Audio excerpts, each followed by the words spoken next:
Okay, so I am going to share the Brightspace Module 4 that we're on this week. Scoot that over there.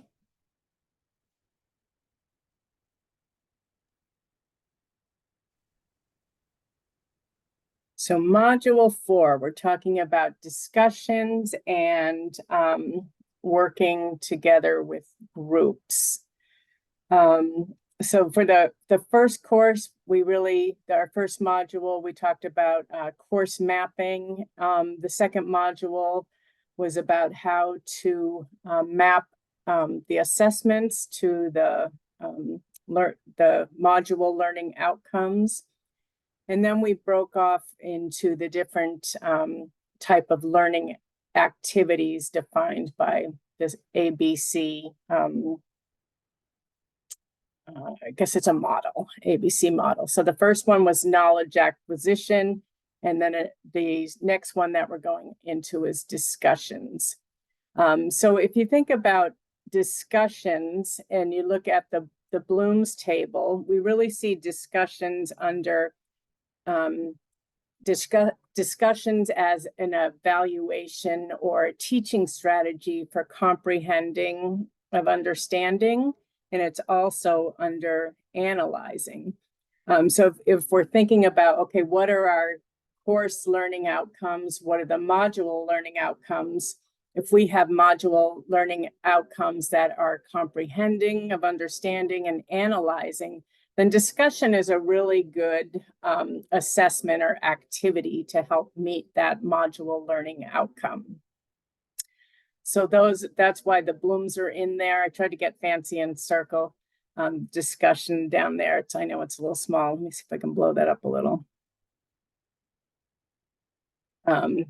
So anytime you have a lesson outcome that might start with one of these Bloom's words here, arrange, associate, classify, describe, discuss, or under analyze, analyze, appraise, all of those. Those are a good place to use discussion in your courses. So you just want to make sure if you're going to have a discussion that the outcome, that the module outcome actually that's one of the outcomes that you're hoping to measure through discussion.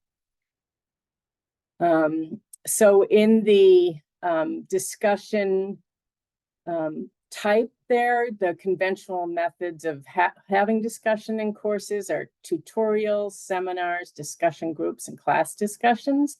But the way we can enhance that through using digital technology is through online tutorials, seminars, again, email discussions, discussion groups, discussion forums, web conferencing tools, be it synchronous or asynchronous.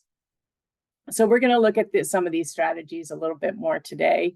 Our module learning outcomes are to define the discussion learning type, review your current teaching activities related to discussions, think about some teaching strategies that could be enhanced.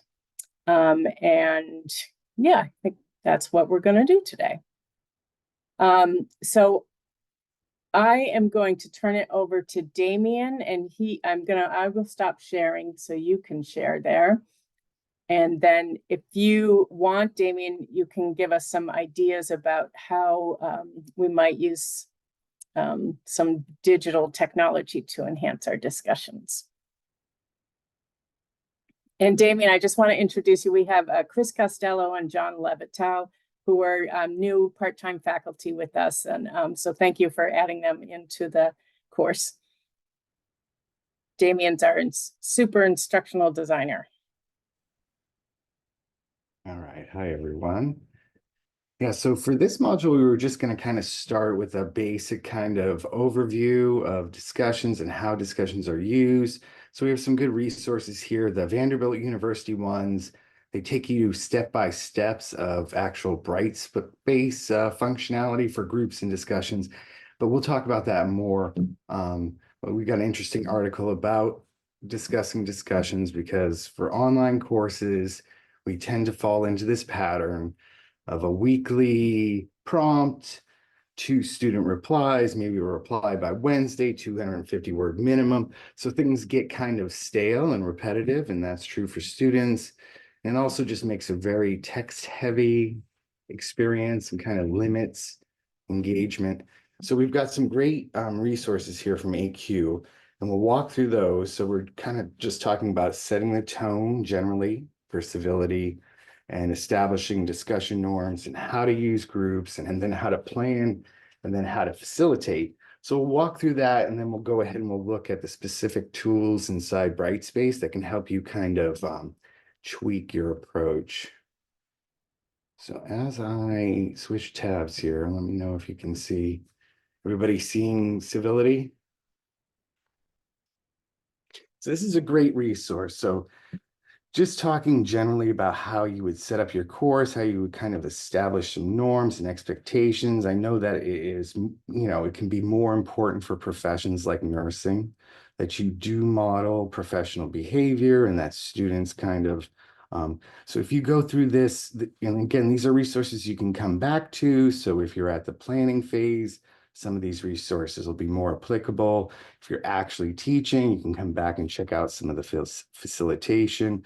But this is really good because we like to focus on self-reflection and how do we do this now? Because oftentimes you may not have the word or the description, but you've been doing this. So just taking the time to think through how you create that kind of inclusive climate and just some good tips about being approachable and checking your tone, response times, expectations for students when they can expect to hear from you, connecting expectations to professional behaviors, which I think is so important for all of our professions. So just a nice little kind of checklist to come back and reflect on what you're doing and when you're planning your next semester.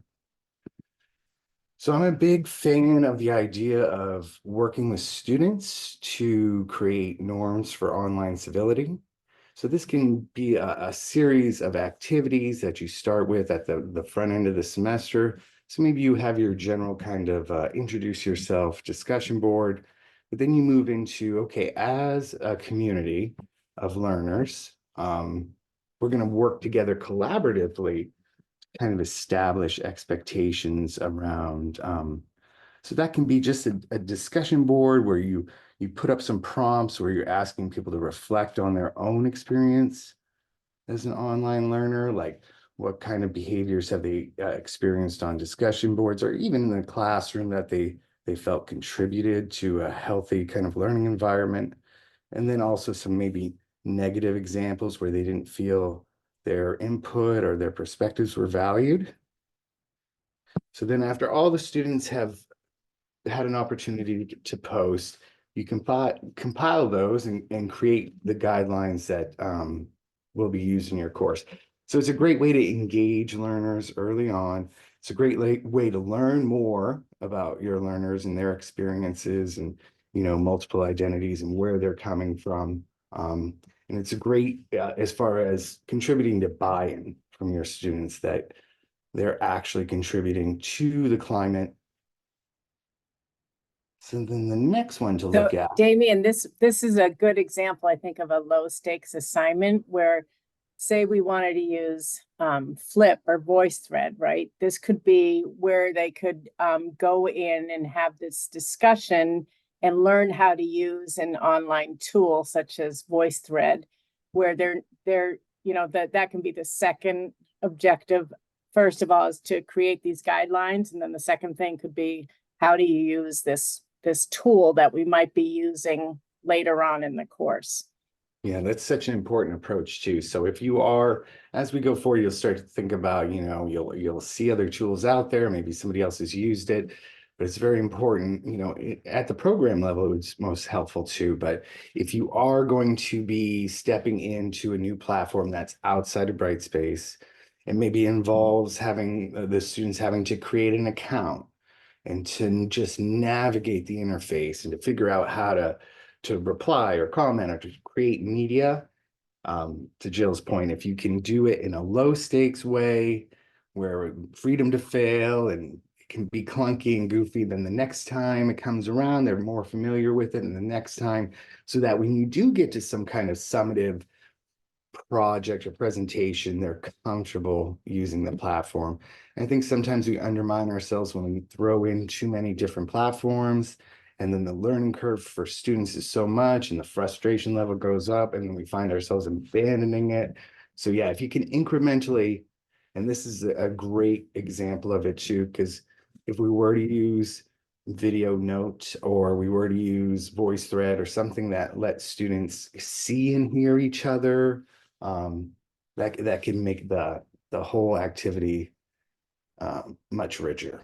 So then another approach that is helpful is using groups. So we can easily fall into that pattern of students post, then they reply to two other students, and the instructor, we're going in and we're oh, good point, or we're seeking clarification, or we're just working the discussion board. But there's oftentimes the case where you're better suited to ask students, just like we did when we said, help us decide what these community norms are going to be, help us collaborate, to ask them to be more responsible, take a bigger hand in the quality of the learning that's going on. So using groups, empowering people with roles can be very helpful. And so they have a few basic approaches. We often talk about the think, pair, share, which is a great way to break up a discussion board with smaller groups. The same sort of idea where they work together, and then everybody comes back and reports. They give a good explanation and example here. And the jigsaw, I don't know if folks are familiar with the jigsaw. Basically, you want to break down a concept into constituent parts, have groups focus on individual parts, and then come back together and kind of piece the jigsaw together. Works really well in discussion boards. And then role play, which I know must be important in your field too. And that's a place where maybe we can enhance it using some video, or using video prompts. We'll talk a little more about that. And then this is also a helpful kind of approach. We encourage using video of yourself, whether that's an introductory welcome to the course video, where you kind of do a course tour and you show students where things are located and you walk them through the course site. You can do the same thing anytime you're introducing a new assignment or a new approach. So kind of answering the why is important. So you can use video to do that. Just clarifies things for students. So this one is a real deep resource. So we've got a lot going on. So when we talk about using teams and using groups, the classic kind of complaint from students is, you've got your type A people and they're ending up doing more of the work. And how can we ensure that we have a balanced approach to this, that everybody's contributing? One approach is using team contracts. You can call them learning contracts, you can call them group charters, whatever you like, but just the idea that we talk about this before we begin. So everyone understands the expectations and how they're going to contribute. There's also a piece of using peer-to-peer evaluation here. So folks can say, Jill wasn't really there, Jill only contributed a little bit, or just so that they can have a feedback mechanism, and so the stakes are clear. So here's an example one here that you can work from. Just gives you an idea of specific tasks and responsibilities. And so this can work well, I think, with more of an open-ended, maybe project-based group. But there'll be other situations where, say in a discussion board, where you could just assign roles, and by role will be the expectation. So somebody would be the facilitator of the discussion. So the expectation would be that they would serve that role. Yeah, Jill. I'm also thinking when we're looking at this, like doing this kind of work here is really kind of meeting a leadership competency, like working with teams or leading teams or having this communication. So this might be able to, when we have a tool like this that we're using, again, a secondary win on this is that we are meeting some competencies about how we can, that students are demonstrating that they can communicate and lead teams. So I really like this. Yeah, absolutely. Absolutely.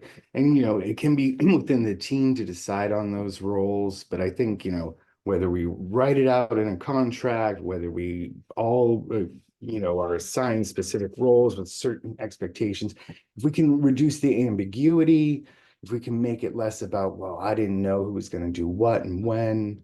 But to Jill's point too, I think there's a lot of opportunities to tie just a regular course level, module level learning objective to the bigger picture of the world of work or professionalism. There's lots of places to make that work. So, again, they just kind of give you a playbook for, and then we step into talking about the difference between individual and group deliverables.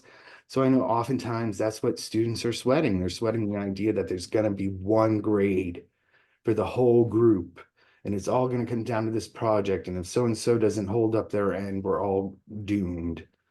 So being able to break that down and be specific about what their individual contributions are and how they'll be graded or how they'll earn points. And then the power of peer evaluation. I think that's huge. I think that helps students think, feel more confident about what they can contribute.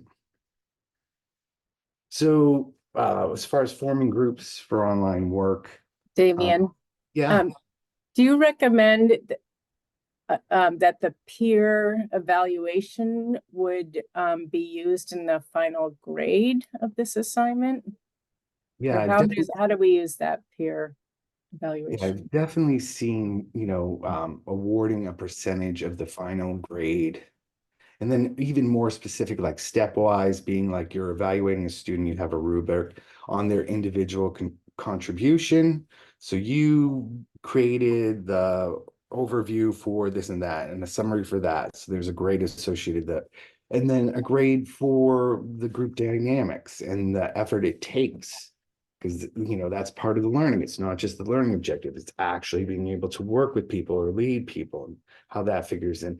And then just a small piece, just a small percentage that says, please evaluate your other group members. And that'll give you a sense. Because I think most often students are going to kind of default to being fair with each other. And I think in cases where somebody was a real scofflaw and it was an obvious issue, that'll surface it for you. I love the idea of having the individual grade reflect what the student said what they were assigned to in that learning contract. Because even today, Jeannie got an email from a student. Oh, I'm planning on getting married, and I'm not going to be there for the first 4 weeks. So I'm really concerned if there's going to be a group project. Yeah. So they want to do all their work ahead of time, which, that's adult learning theory. Sure, they can. But if there's some way they can know what their responsibility is for that group project, the potential is there that they could do it ahead of time, share it with their group, and not really group work or collaboration, but as defined, but I guess that's doable. Linda had her hand up. Yeah.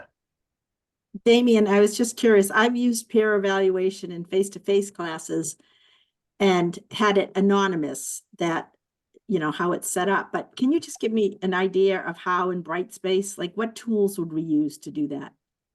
So when you say anonymous, you mean between the students or to you, the instructor? Between the students. So yeah, the survey tool will let you do it a couple different ways.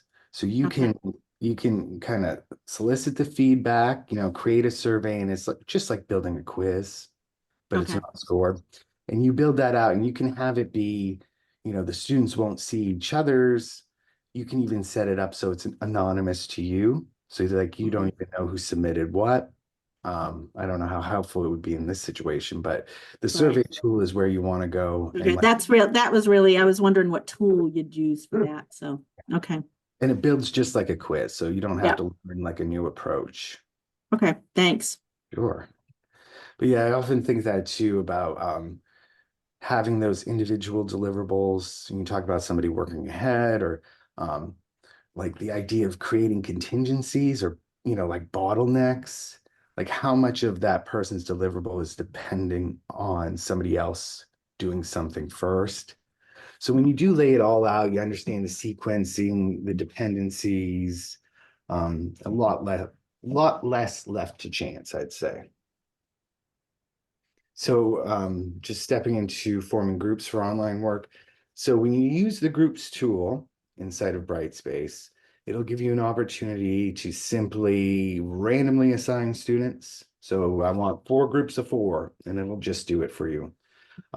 If you were to use early semester survey instrument, or like we were talking about the norms, the getting to know students through the discussion board or through a survey, maybe you decide yourself that you want to balance groups, you want people with different levels of experience or different perspectives. So that tool will let you pick and choose and assign groups. And the last one would be, you can create groups by topic, and you can say, well, we're going to have 4 groups and here are the topics. Please self-select, knowing that, there's only 4 per group. So choose your group quickly. So 3 kind of approaches on how to handle grouping students. There are some more elaborate instruments out there. There's one called Categorize Me. And it's a pretty extensive survey about learning styles and experiences. And it gives kind of like a persona to students. So I think in courses that are really dependent on a high stakes final deliverable, term length kind of experience, maybe it would be worth building out a richer survey instrument and being able to group students. Damien, I see a good example of this. Some of our students will take a strengths finder. So, if you could say, okay, here's everybody with their vision, and if you have vision as one of your strengths, you need somebody who's going to transform, or what another one is, but maybe having them, break into groups based on their strengths would be a good idea. Or if we have a course where there's a nurse practitioner, a nurse educator, and a nurse administrator, can we put those 3 together to work on a project together? Might be an example of, purposely breaking people into groups. Yeah, absolutely. And I think had mentioned before about tying things to like the world of work and professional expectations. And I think too, like the metacognitive piece, part of it is learning how to learn, part of it's learning how you learn best, when you're most productive, what kind of inputs you need. So they have example kind of questions that can help not only you to categorize or to group people, but to help students reflect on what works for them and what doesn't. And then Anybody else think of a way they could creatively form groups based on student characteristics?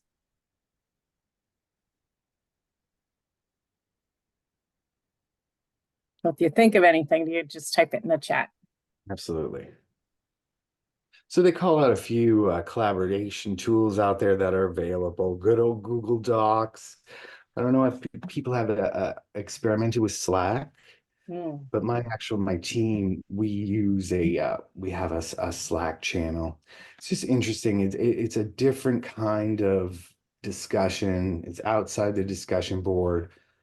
I think of it as most helpful for like establishing a back channel for students. So it can be like a student space. You create a Slack channel, and that's where they can be like, is that due Tuesday or Wednesday? Or what did you think of this? Or just giving them an opportunity to interact outside of like the official kind of discussion board. It's a little outdated. There are some newer tools when it comes to collaboration. And again, everybody's comfortable with Google Docs, but if you were to step into using Trello or something like this, you'd want to scaffold that up. And here's just some breakdowns of how you would implement the Think, Pair, Share and the Jigsaw. So this is just a resource you can come back to later. We were talking about simulating career-based scenarios. So kind of got a playbook for what that would look like. And, assigning roles. And so it's just helpful, just inputs for you to think about different ways. And then we had talked before about, the idea on the one hand where you could have, a group contract and everybody's expected to contribute this and that, and we can parse that all out ahead of time. But another kind of quick and easy way to do it is, like, I'm a big fan of having a weekly discussion that is student-led. And so they could be within groups and they could take these different roles. You can assign them and have those expectations so that they're taking more responsibility for the learning experience, or they're contributing more, and just to kind of switch things up for them so that, they can have a week where they're like, well, this is not the same old, same old. So anyway, that's the using groups resource. Come back to later. And then this one is another big resource for you. Just talking about like the planning phase, when you think about your discussions for the term and how they'll work. Again, just gives you some categories of what the purpose and intent of a given discussion is.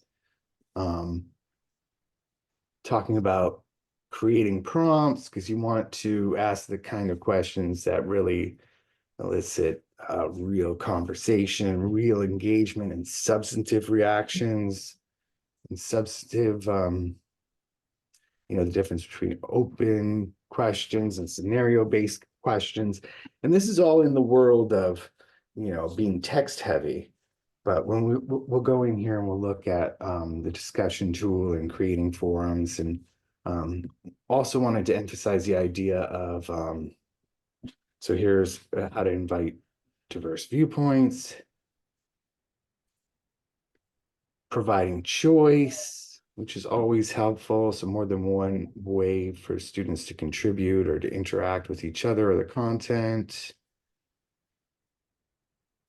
And And Damien, then, I think that last one that you were just showing too, in the, now with AI out there, that one I was just looking at, applying content. It says, which philosophers' theories align closely to your understanding of your parents' economic values? That's something you can't go in and ask AI, right? So that's just a good example there of that. right? That. Yeah, very specific and very applied. Yeah, that's good stuff. So we can always ask students to apply things to their own, work situation or their hospital setting, or, an outpatient or a patient that they've seen, so that it can't be something that they can easily just go to AI and type in the question and have it spit out the answer. Right. Or, I've had the experience of seeing, and we'll look at a setting that can kind of help with this, but seeing where it's like, you get the impression that some students are going in and they're just gleaning the answer from other posts and just repackaging or rephrasing what other people have said.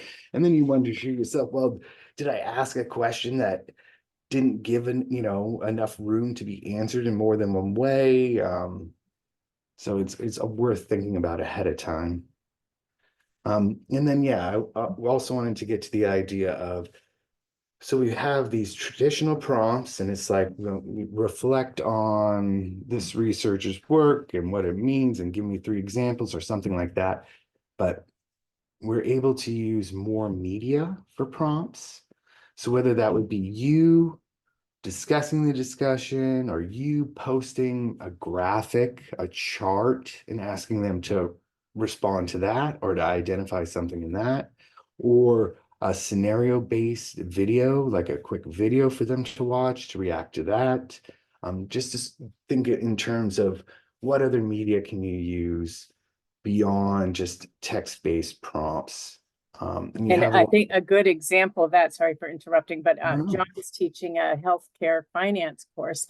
So, what if you put up a spreadsheet there and you ask students to, give input on, what was wrong with this, or, something like that. So you would just maybe put a picture, a JPEG, you think, of a spreadsheet or something up there. Okay. I like that idea. Yeah.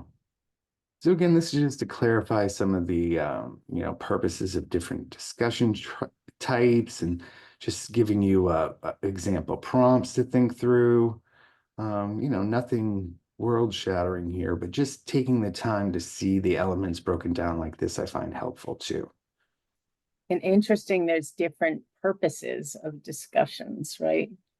Right. Apply content, building critical skills.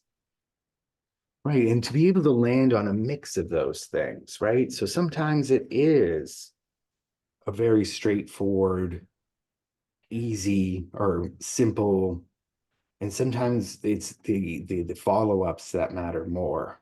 And sometimes it's actually doing something with the knowledge. And yeah, so that's why we saw before when it comes to like learning objectives and domains, it's like discussions play in a lot of different areas. They help you accomplish a lot of different things.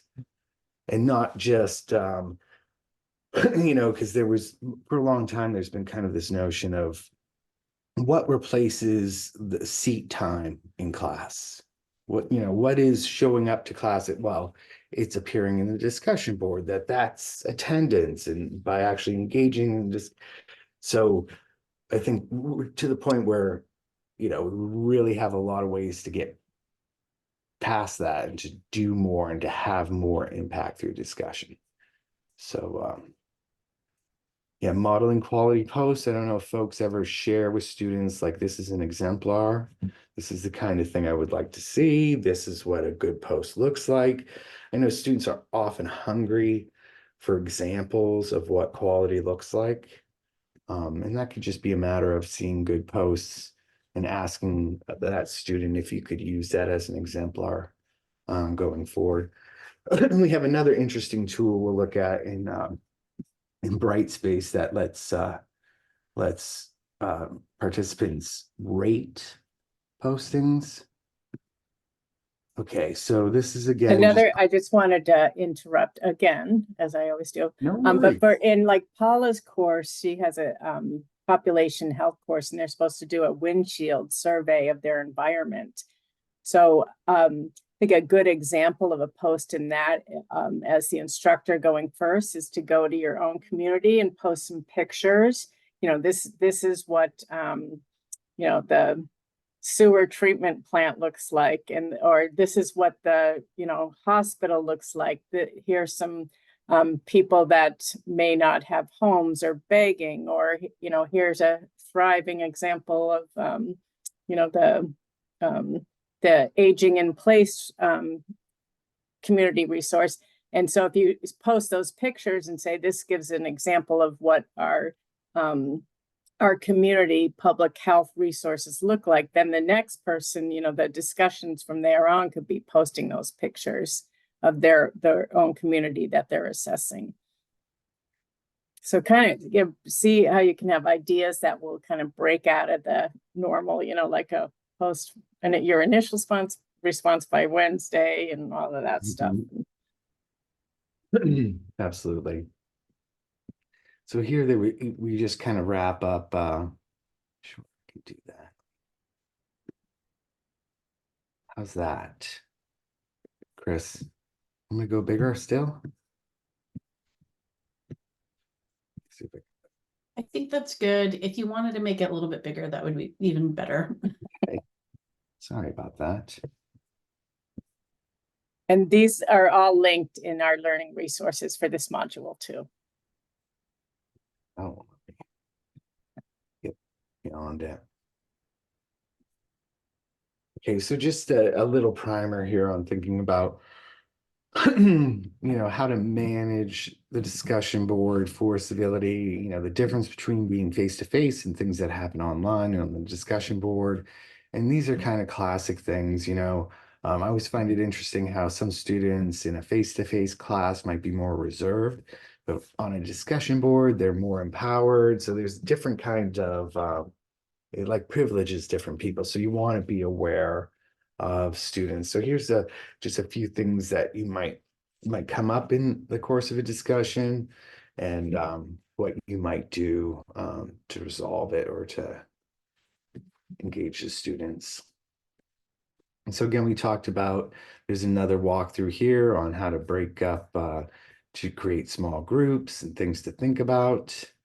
And that gets us to the end of this.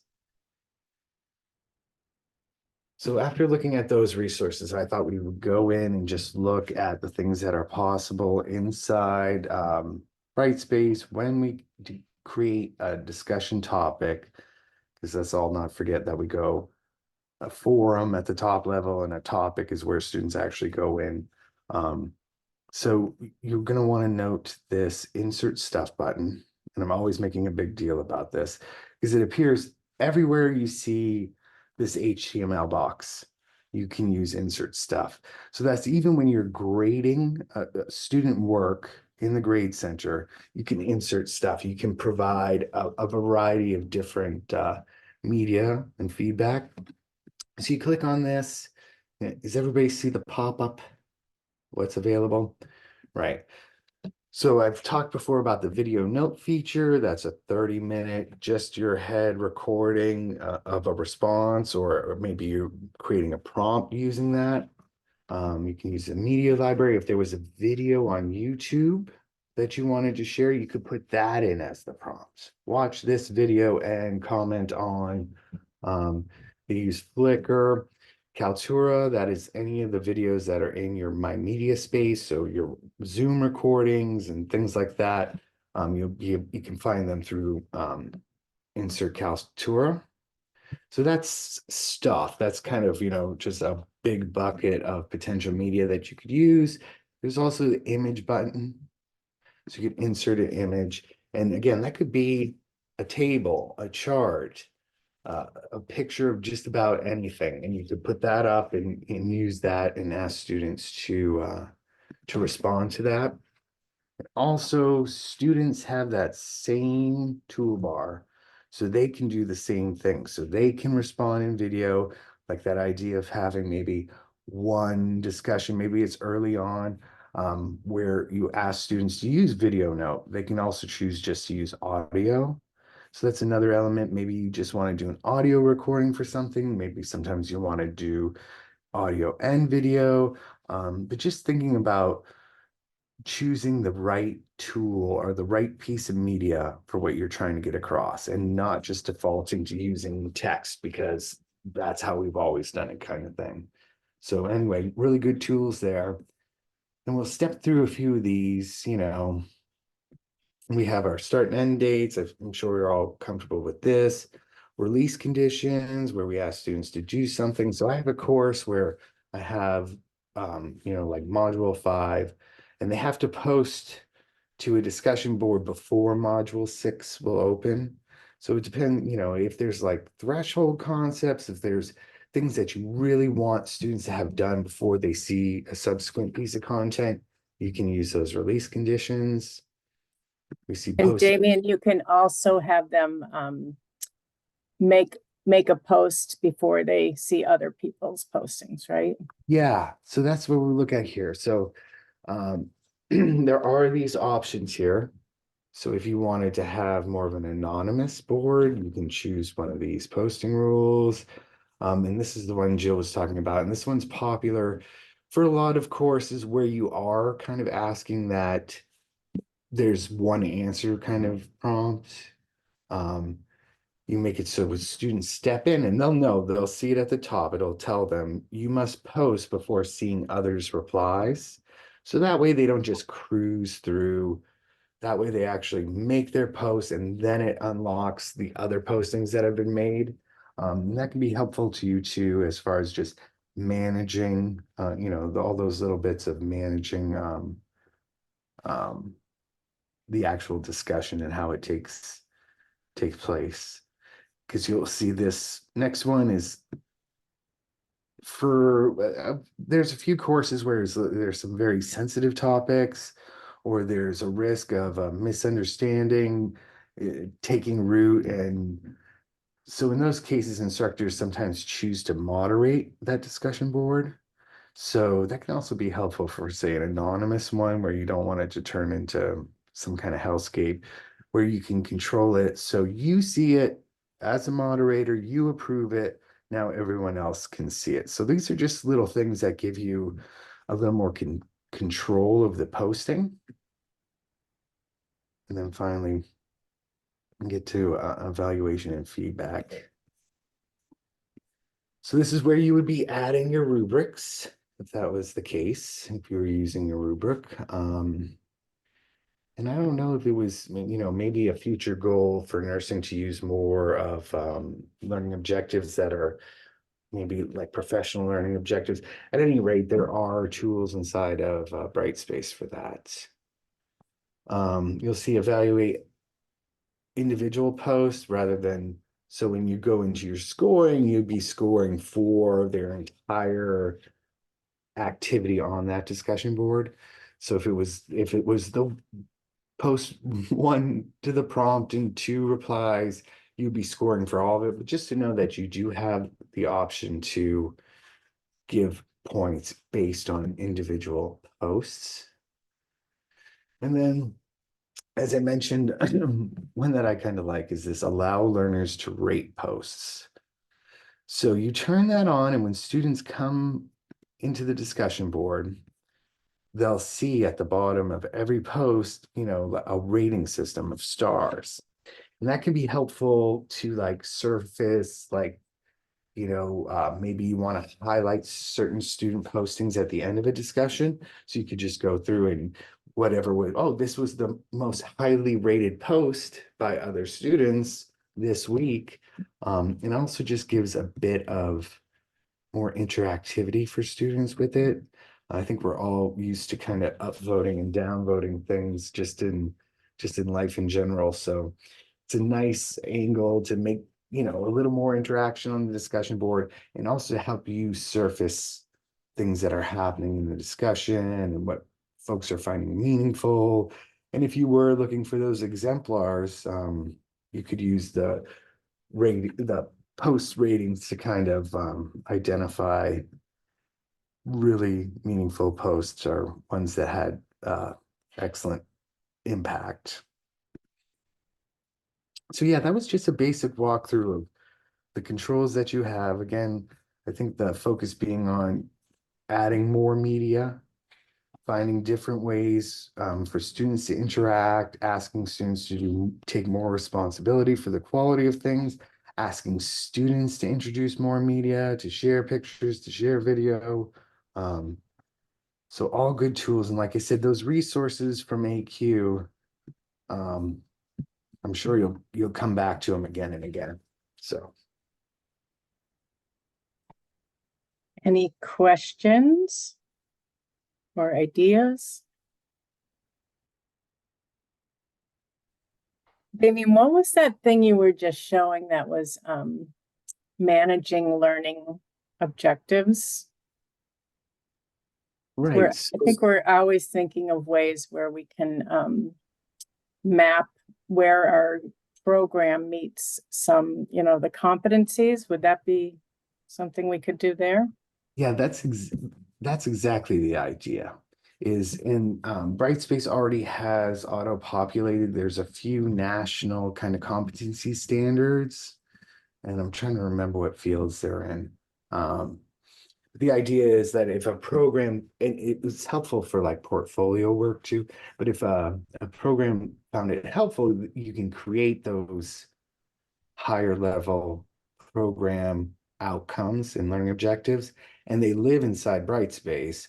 So when you, as an instructor, you're kind of mapping well, this was the module level learning objective, and this is the course level, you'd be able to call out, that idea of transparency too, but you'd be able to call out a certain assignment or activity for connecting to a professional standard or professional competency. It is, and I've mentioned, I'm sure you've heard me say this before, Jill, about it's one of those tools that's kind of early days. So I wouldn't go all in on it unless, unless you thought it was worth spending the time to build it out. Yeah, I guess if they already have the AACN competencies as one that we can, import, that would be fantastic. So maybe we can set up another meeting to look at that. Let's follow up on that for sure, because I would love to see those things get used more. Yeah. I think it's really helpful for students. It's really helpful, especially when you take a view of an entire program and all of these courses and how these things have built and what they point toward. But yeah, Great. let me find out more about that, because I might be surprised. Somebody might have been doing a lot of this work Yeah, behind the scenes. that'd be great. I guess that the only other thing, like I haven't really used groups too much. So when you are setting up groups, do you set up a group first and then add it to the discussion, or do you do the discussion and then break it into a group? Yeah, so that depends, right? If you were just like, hey, this topic for this week, I want to go ahead and create groups. You can do that on the fly. You would create the topic, you go to restrictions and you would decide then. But if you wanted it to be like an ongoing thing where you would create, so students would have more opportunities, if they were working on an assignment together, or they'd be turning in one deliverable for an assessment, that it would make sense to use the tool. And I find it causes people less problems if you decide you want to use groups, that you go to the groups tool. And Could in you the group, just show that? yeah, let's take a Yeah. look real quick. Um, um,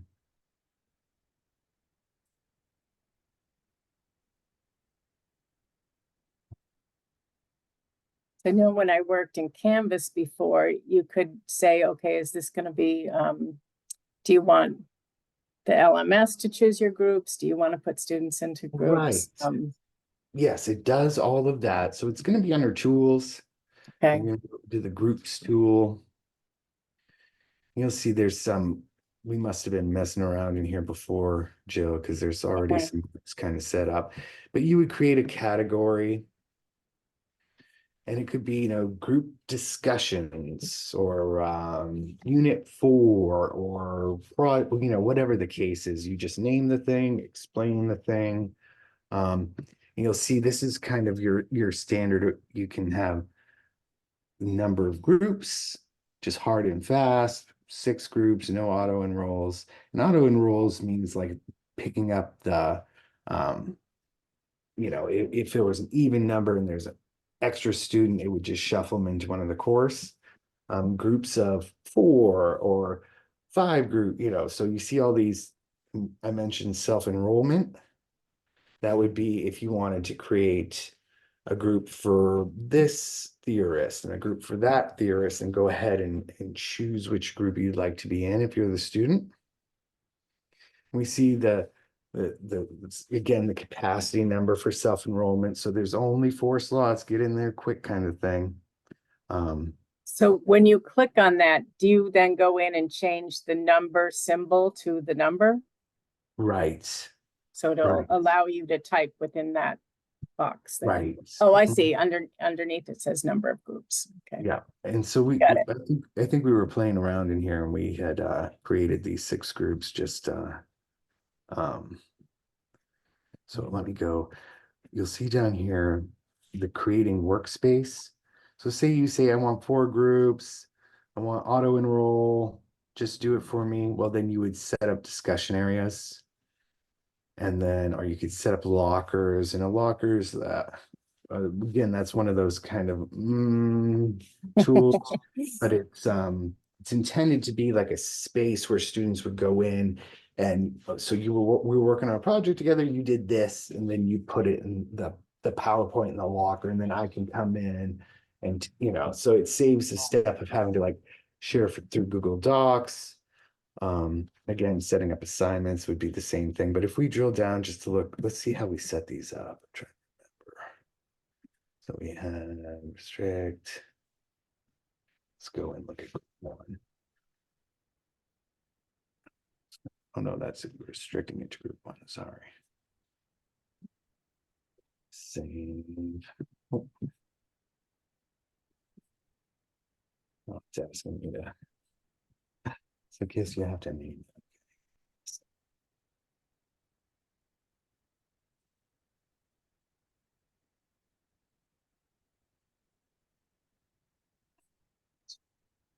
Oh, number of groups.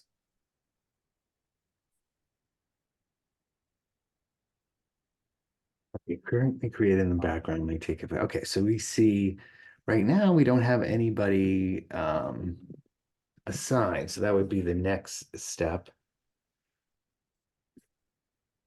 Linda? So, And I was gonna just ask a question because I've gotten, when I taught a course, what used to be the Fix First, so it was a policy course, and I typically would have like 20 students.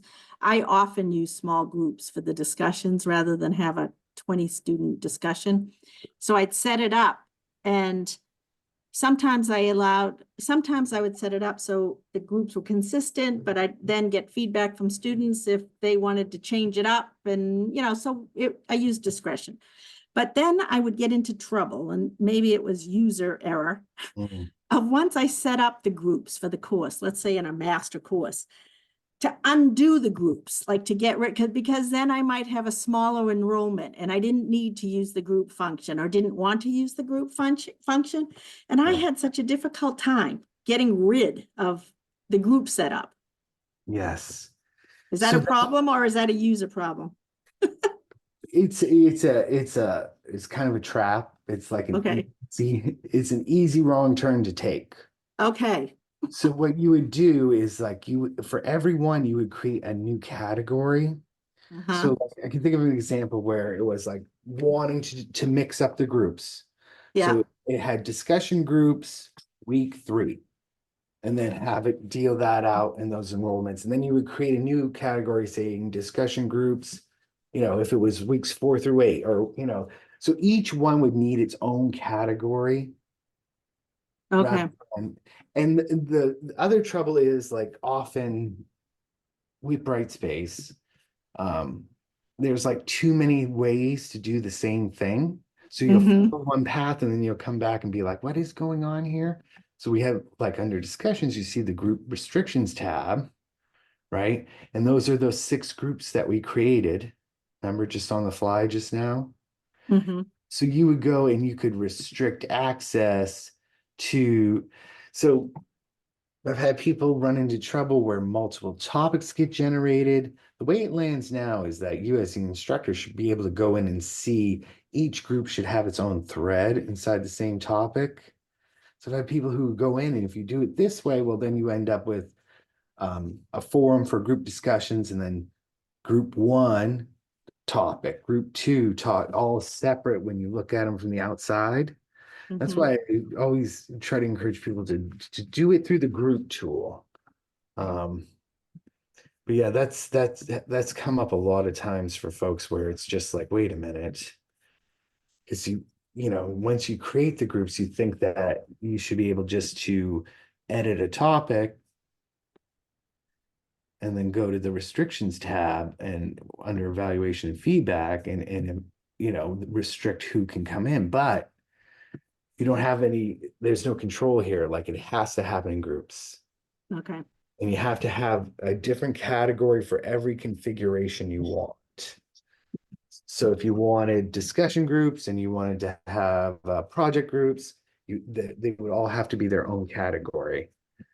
And then, but you feel like that's where a lot of people go wrong, is like you feel like I see it right here in discussions. Why can't I just activate it from here? But Okay. is to always use the groups tool to drive it. Thank you. Yeah. And I can get you some more info on that too, because like I said, you're not alone. That's a common one. That's a common issue, is groups and discussions and assignments between. I loved using the group function. I mean, it worked really well and you could change it up, but it just, when I took the wrong step, Yeah. I just couldn't find my way out of it. Yeah. Yeah. We've had that before too, where it was like, we had one go up and it was like students started to post to it. And once you post to it, you can't edit it. Mhm. It was like, well, what do we do now? Do we Right. close that one, create a new one, and then go in and score the few, it was like a whole mess. Mhm. But yeah, Brightspace gives you that false sense that you're doing it right. We're like, well, why would it be here if you, but yes, the groups tool for all group related stuff. And then you just delete it from there too. need Yeah. to get rid of it. Yeah, groups is, yeah. We'll have to watch those Vanderbilt tutorials. Yeah, they are helpful. They're, Yeah. yeah, you see them walk through it, and build out a few. And again, it's one of those things where, when you do create a group structure and you have multiple categories, so you do have a discussion group, you do have a presentation group or project group, or whatever the case is, when you copy it over to a new semester, the groups will be there, but nobody will be assigned to them, but the structure will be there. So if you put in the effort to do it that first time, you won't have to every semester decide in the categories, but you'll still have to assign students. Unless you said auto enroll, then it would just do it. So Damien, I have this discussion I was just building, Mhm. and I have, this video I want students to watch, and then the video's bookmarked and has questions to go along with it. So could I ask, set up a consultation with you or with somebody to kind of help me set this up, or do we just watch the videos and kind of do it ourselves, or? Yeah, how are you picturing? Well, I'd like to embed this little video here where Sure. they watch something about emotional intelligence, and then have break it down into sections of the YouTube, where the first section they just said, what is emotional intelligence? The second one, why is it important? Third one, should leaders always be positive, even if they feel frustrated? Why do we need it? How do we manage our own emotions? So I thought if there was, that I could break this into 4 different prompts. And so like a jigsaw, so they would each be they wouldn't have to watch the whole hour YouTube, but they would each watch those sections, and there's the timestamp there for it. Yeah. And then how would they could discuss it, I guess, in each of their groups, right? Their discussion groups, and then how would I have them come back together and share that with everybody? Yeah, so you would just have an unrestricted topic that everyone could access, a summary discussion or something like this. I was also just thinking, this looks really good for discussion, but this is also a good approach for if there were kind of like a viewing guide.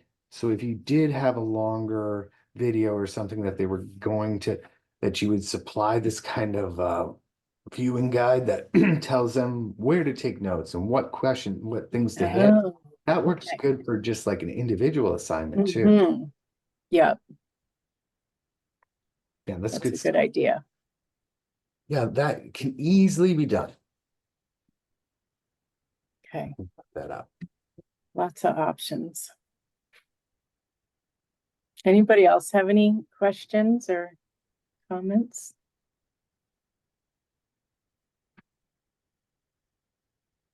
Okay, well, I think that's it. Thank you so much for your time and being part of this. Hopefully it was helpful, and we did record it, so I will post this under Module 4 in the Bright Space course. Thank you, Damien. Thanks, Thank you. everyone. Bye, everyone. Have a good one. Thank you. Yeah. Bye, everyone. Bye. Thank you.